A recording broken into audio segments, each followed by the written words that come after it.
Good morning all of you. Welcome to my YouTube channel education. साथियों, आज आप लोगों की क्लास है हिंदी पेडागोजी की।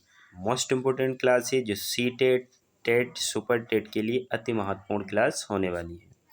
तो पहला क्वेश्चन आपकी स्क्रीन पर है, निम्नलिखित में से कौन सा हिंदी शिक्षण में भाषा शिक्षण का एक महत्वपूर्ण पहलू है। तो फर्स्ट ऑप्शन है रटकर याद करना, सेकेंड ऑप्शन व्याकरण अनुवाद, और थर्ड ऑप्शन है संचारी दृष्टिकोण, और फोर्थ ऑप्शन है श्रुतिलेख विधि। तो हिंदी शिक्षण में भाषा शिक्षण का एक महत्वपूर्ण जो पहलू है वो संचारी दृष्टि है। ठीक है, क्या है? संचारी दृष्टिकोण, यानी C will be the right answer हो जाएगा। नेक्स्ट क्वेश्चन पे चलते हैं। क्वेश्चन नंबर 2, हिंदी भाषा शिक्षण के संदर्भ में बोलचाल शब्द का तात्पर्य किससे है? वेरी वेरी इंपॉर्टेंट क्वेश्चन है। तो लिखित संचार से, या औपचारिक भाषण से, या रोजमर्रा की बातचीत से, या वाद विवाद पर चर्चा से। तो बोलचाल शब्द का तात्पर्य किससे है? रोजमर्रा की बातचीत, यानी C will be the right answer है। नेक्स्ट क्वेश्चन पे चलते हैं। क्वेश्चन नंबर 3, क्या क्वेश्चन कह रहा है?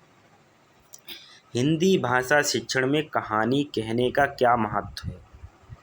लेखन कौशल विकसित करता है, सेकेंड पढ़ने की समझ को बढ़ाता है, थर्ड सुनने के कौशल और शब्दावली को बढ़ावा देता है, और फोर्थ है व्याकरण के नियमों पर जोर देता है।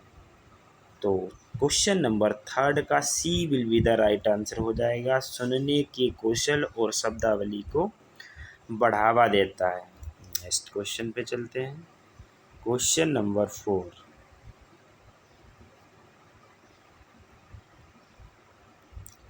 हिंदी भाषा की कक्षाओं में उच्चारण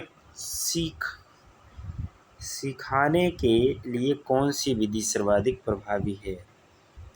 फर्स्ट ऑप्शन अलगाव विधि, सेकेंड ऑप्शन अनुकरण विधि, थर्ड ऑप्शन व्याकरण अनुवाद विधि, फोर्थ है प्रत्यक्ष विधि।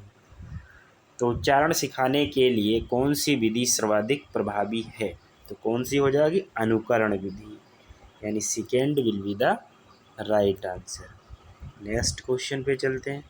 क्वेश्चन नंबर 5, हिंदी भाषा कक्षाओं में मल्टीमीडिया के उपयोग का प्राथमिक लक्ष्य क्या है? फर्स्ट ऑप्शन है मनोरंजन, सेकेंड ऑप्शन है शिक्षक केंद्रित शिक्षा, और थर्ड ऑप्शन है छात्रों की सहभागिता और समझ को बढ़ाना, फोर्थ ऑप्शन है शिक्षकों के लिए कार्यभार करना। तो फिफ्थ का आंसर क्या हो जाएगा?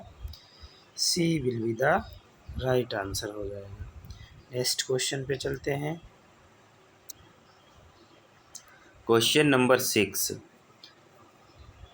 भाषा मूल्यांकन के संदर्भ में हिंदी शिक्षण शास्त्र में रचनात्मक मूल्यांकन का उद्देश्य क्या है? तो फर्स्ट ऑप्शन है योगात्मक मूल्यांकन, सेकेंड अंतिम परिणामों का आकलन करना, थर्ड ऑप्शन है निरंतर प्रतिक्रिया और सुधार, और फोर्थ ऑप्शन है ग्रेडिंग और रैंकिंग। तो 6 का C will be the right answer हो जाएगा, निरंतर प्रतिक्रिया और सुधार। नेक्स्ट क्वेश्चन पे चलते हैं।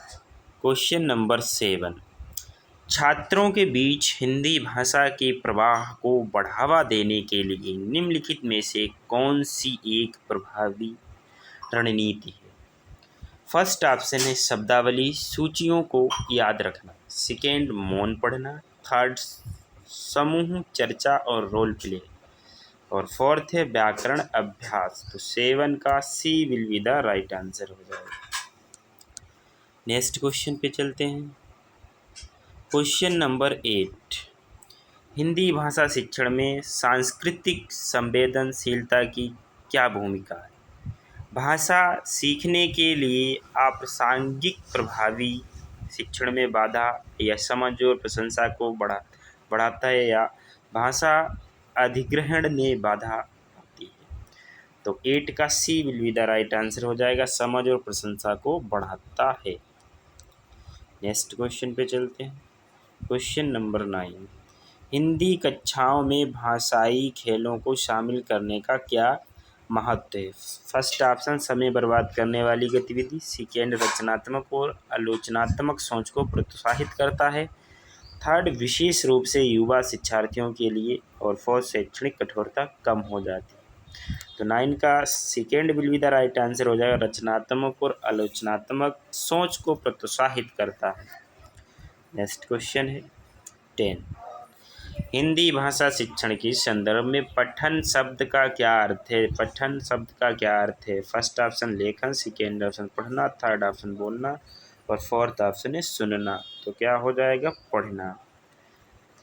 Thanks for watching.